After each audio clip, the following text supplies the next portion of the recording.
Hello, everybody. We're here again aboard the historical RMS Queen Mary, and we are inside the iconic Veranda Grill. And this room was a beautiful room for first class passengers. It was an a la carte restaurant in the afternoons and evenings, but in the late evening, it would actually convert into what was known as the Starlight nightclub, and you could drink and dance all the way through, through almost early morning hours. Yes. And many of Hollywood's stars from the golden era frequented here. If you wanted to hobnob, you didn't go anywhere else. You came here because they would usually be in this room. But in 1973, all of the art that you see, all this, the, the etched glass balustrades, taken out to become a hamburger joint. Hamburgers and tacos. And yeah. Although they did make a really good hamburger, but luckily in 1998, a lot of this stuff was brought back, and uh, brought back a lot of its former glory to become again the Veranda Grill. And history matters, and it takes the right type of person to oversee that history is preserved aboard the Queen Mary, and that is why we're here today. John Thomas is the Historic Resources Advisor for the Queen Mary, and he's also the president of the Queen Mary Heritage Foundation. John, thank you very much for joining us on the Blue Ribbon Channel. Thank you. I appreciate the promotion to president, but I'm the secretary treasurer. You're the secretary treasurer. Okay. Yeah, Were you president before? No, I've never been the president. Well, you I've should be helped, president. just help kind of keep it together over the COVID. That's fine. Yeah, thank you. Tell us first about your role as historic resources advisor. What is your responsibilities for that role? Well, I think you captured it in your opening comments about the need for delicacies when we're dealing with the historic interiors of the Queen Mary. And so my role is to work with Evolution Hospitality and the city of Long Beach to implement preservation protection plans to protect the integrity of the ship that's left, the original interiors and exteriors, as we go about doing capital improvement projects, which we're ramping up for here in the next 4 to 5 years, to make sure that those projects don't jeopardize historic interiors and that they're carried out in accordance with the Secretary of Interior standards and the maritime historical standards. Now, I know that the ship is not under historic. Uh, it's a historic place, but it's not a historic monument. Are you still following under Secretary of State or Secretary of Interior? Yes, it's not a monument, but it is a national. It's on the National Register of Historic Places. Right. So the standards apply. Okay. We just have an overlapping. We have the historical standards and we have the maritime standards that we use, which were also produced by the park. Wow, that's incredible. To move on, let's get a little bit of a background of the Queen Mary Heritage Foundation. Go ahead and give us a little bit of a Sure. Well, summary of that. I think there's been several different attempts in long-term management. In one case, of creating a foundation for the Queen Mary. The original version was started just before COVID, and the mission hasn't changed, quite frankly, was to establish a group of people, well caring, just like you would in a regular nonprofit group, have different skills and abilities to carry out the mission to fundraise and promote for Queen Mary historic restoration and preservation projects. We also have an educational component where we work with the Long Beach Unified School District to create STEAM programming, where kids in 4th and 5th grade come to the ship and learn about propulsion and the art of the ship. And we actually had 3 or 4 classes come from the school district before we closed for COVID. So we're looking forward to resurrecting that program and working with other organizations, looking at grants and other funding mechanisms, so that we can work in partnership with the for-profit side, that is Evolution Hospitality, to marry up our key interests for programming on the ship and educating for. And we also, as you know, began a membership card program. And I think we have over 200 members now. Wow. And those funds go directly to the foundation. And we're pulling those funds for different selected projects that we're going to be rolling out here in the next year or so. Oh, that sounds really good. Yeah. Jumping a little bit of ahead here, I had a question ahead, but I want to make sure that I get it now, since we're already talking about the Queen Mary Heritage Foundation, Sure. the Queen Mary is a complicated situation. You do have regular maintenance that's going on board, as well as you are operating the ship as a historic uh, tour. So you're wanting to keep things as accurate as possible. But at the same time, it's also you have a functioning hotel. So you have to there's a lot of things that you do have to modernize. How do you keep that balance between accurate historic preservation and modernization renovation? Well, I think contemporary interiors and maintenance and repair needs are not mutually exclusive from the care and maintenance of the historic integrity of the ship. They can be done at the same time. It takes a little work, and again, that's where my involvement comes in, to identify, no, we can't do it that way, we need to do it that way. Look at contemporary plumbing fixtures, but are themed in kind of a streamlined, modern style, including historic soft goods, fabrics, that sort of thing. So there's a way that you can go after, as you say, modernizing a contemporary environment to improve our guests' experience Yes. while not doing it in vain against the historic nature of the ship and the themes, including colors. I mean, for example, today I can get a new carpet ran in Atlanta Mm-hmm. um, using the exact same patterns of the historic Queen Mary carpets and choose the colors. I mean, Mhm. that's how far technology has come. Right. So we look forward to doing more of that. And at the same time, working with the city to identify key repair projects based on the different studies that have gone underway the last 11 years. So you have the maintenance of the physical structure. You have identified projects to make sure she's going to be around at least another 100 years. That Right. would be my goal. And then you have the opportunity somewhere in the middle to improve the historic nature of the ship with a contemporary flair. And you don't forsake the integrity. For example, we wouldn't remove purple drapes here in the veranda grill. We wouldn't touch the art. Right. Um, so our guests, we want our guests to experience the Queen Mary. But as I say, if you can experience any box hotel in the world, there's just one Queen Mary. Right. So live a little bit within our needs. Right. We have some issues sometimes with the room noise and that sort of thing. But I have to tell you, overwhelmingly, since we've reopened, the guest experience is phenomenal. They so appreciate just having the ship open again that they're willing to take some of the things that we need to work on, Right. including carpets and some of those other things. So I think our guest experience is high because they just really appreciate that the ship is reopened Yeah. and it's still here in Long Beach. When I walked on board in 2021, I came here for a meeting, and that was right in the middle of COVID and the shutdown, and I could not believe the deterioration. Just I mean, it's just from sitting. Not nobody's here to clean, nobody's here to vacuum, uh, and to see it come back, it was a massive improvement from between 2021 and the soft Thank you. opening, Thank you. and that was incredible. And I know that it's slow steps, slow paces to reach what we want to see on the ship, but a massive improvement. It's just I went down to San Diego a couple of days ago to the Maritime Museum, and Yes. they have the same problem. Was it they're all of their ships, the Star of India and the Yes. Berkeley, all had massive deterioration, a lot of rot, just because nobody was there to look over the ships. Right. And I think the city was incredibly thoughtful um, during the bankruptcy of the former operator and COVID to create a caretaker agreement with Evolution Hospitality. Yeah.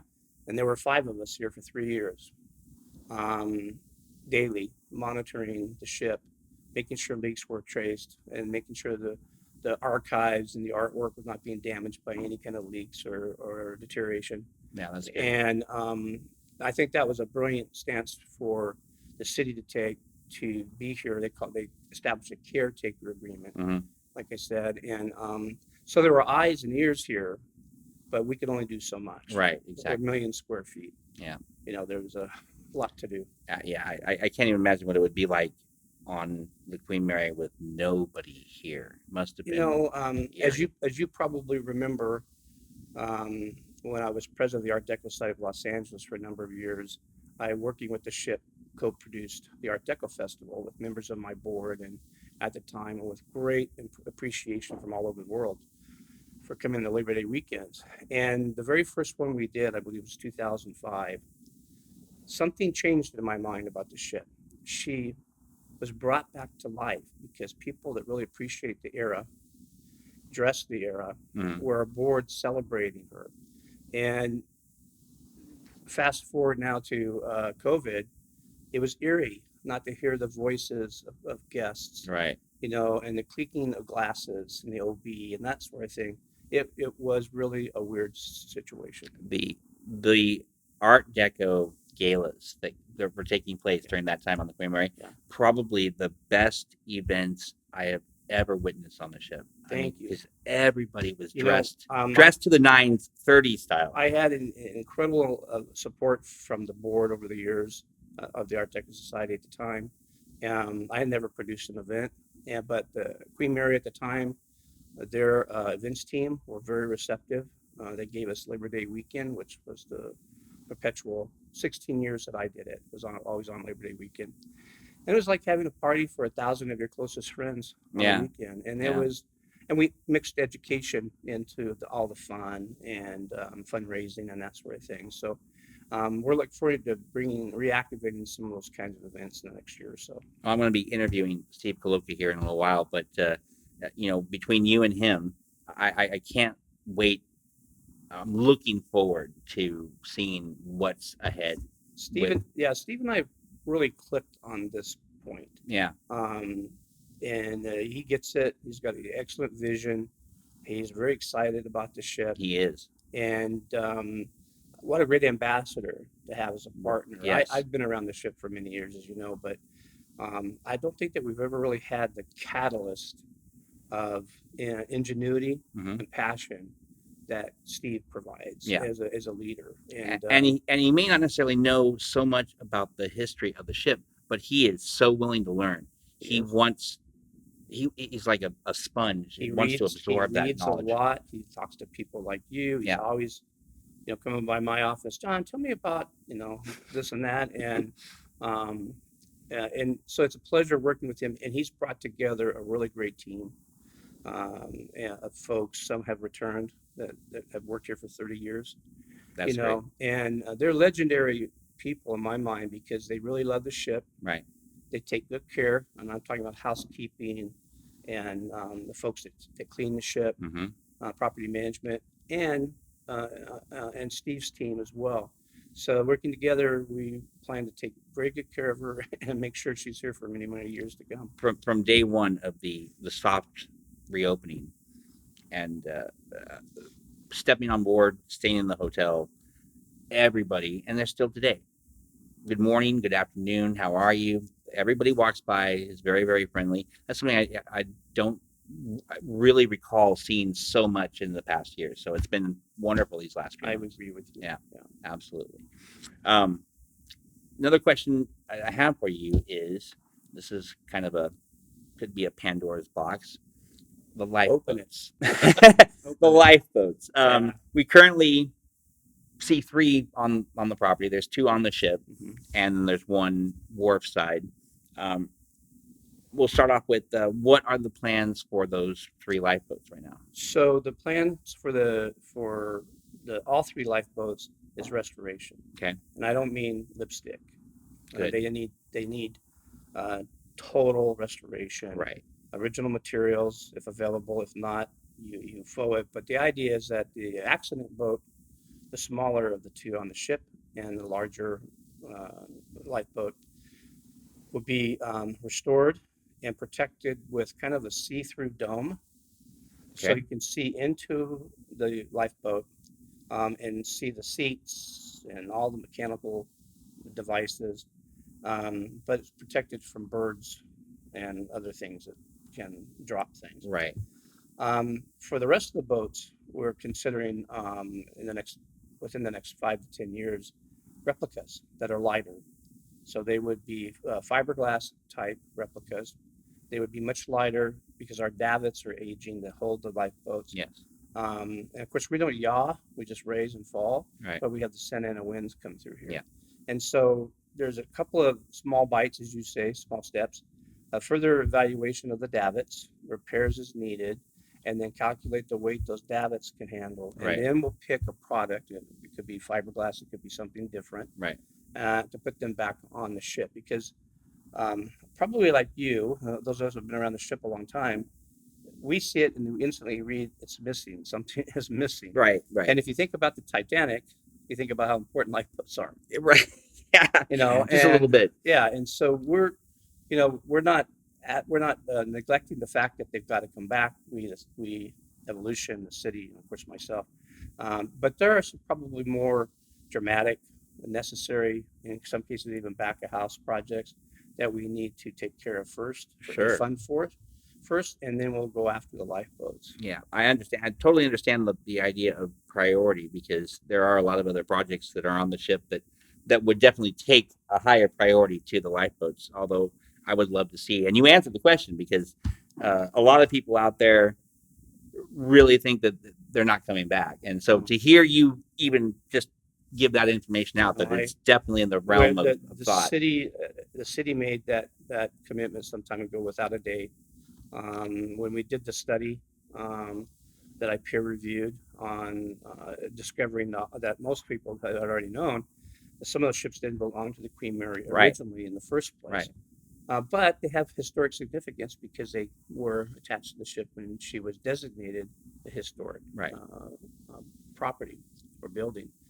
So our efforts are going to be looking towards those opportunities, but taking big steps in smaller projects for now that are, I think, really, really important. Well, last thing on the lifeboats. I had been told that some of the original, and we know that they were Queen Mary lifeboats, have been stored offsite. Is that true? That's my understanding. Yes. Okay, good. Yeah. Okay, that's, even if it's a couple of them, that would be just fine. I think. Yeah, as you probably recall, we did offer them to museums or. Do you know, I measured my backyard to see if I could fit one in my backyard. They make a heck of a bar outside your backyard. I actually was thinking about making it a swimming pool. Oh, that's smart. I like that. It would have been about the size of my entire backyard, but it would have been interesting. But good, that answers a lot of questions on the. But I encourage the public for these kind of, and I hear about this all the time too, in different ways. I encourage the public to continually ask questions. I don't want to leave the subject without saying this, because whether it's me here at this time and maybe not here in 5 years, whatever the case, I hope to be around for a while. The public, this is a community asset. It's a city asset, but it's a community asset. And the community is international. Yeah. It's just not Long Beach, California. I agree. So I encourage the public to ask questions whenever they have a hankering to ask the question, and don't be afraid, but also be respectful of the answer, because we would like to do everything like this, but it's just not conceivable. You look at the ships down in San Diego that you mentioned. I just talked to the historic architect of the ships in San Francisco, their maritime museum, and they're looking at ways to try to convert those ships so they can start paying for themselves for repairs. So they're talking about ADA, and they're talking about how to put a kitchen in one of the ships, and how to maintain the historic integrity. And of course, our friend right over here in San Pedro, Iowa. Right. So you got old ships and they're still in water. You almost always have a situation. Exactly. Yeah. Last thing we're going to do, have a little bit of fun here, is going to be a lightning round, where I'm going to go ahead and list off a couple of areas of the ship. And when I list off the name, go ahead and give me a really brief answer, your thoughts, opinions, or if you have any news or updates about that spot. So we'll start off with probably the most commonly asked question, the first class swimming pool.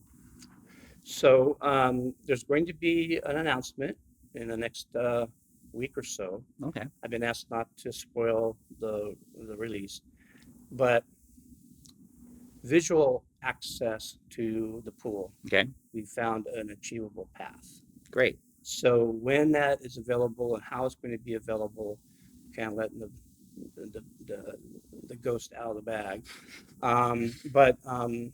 It was actually myself working with the city that needed to close the pool, and I didn't. It was uncomfortable for me for a long time. Right. People weren't talking to me at all, literally.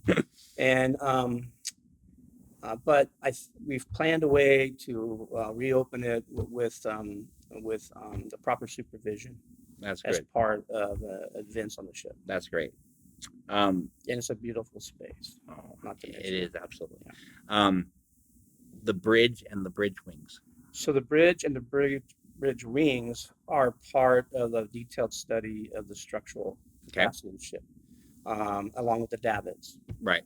So those 3 or 4 pieces are out there. We know that we were aware of them. We were aware of some challenges. And really now that we're rebooted, we get further engineering studies about the repair. Good. Okay. The observation bar. So if you've been around the last decade or so, I literally found the original light fixtures in archives, tripping over them in the dark. Right. We brought those out. The bar was painted that green, sage color. Right. And metal spun light fixtures. Our team on the ship repainted and restored those light fixtures, put them back in.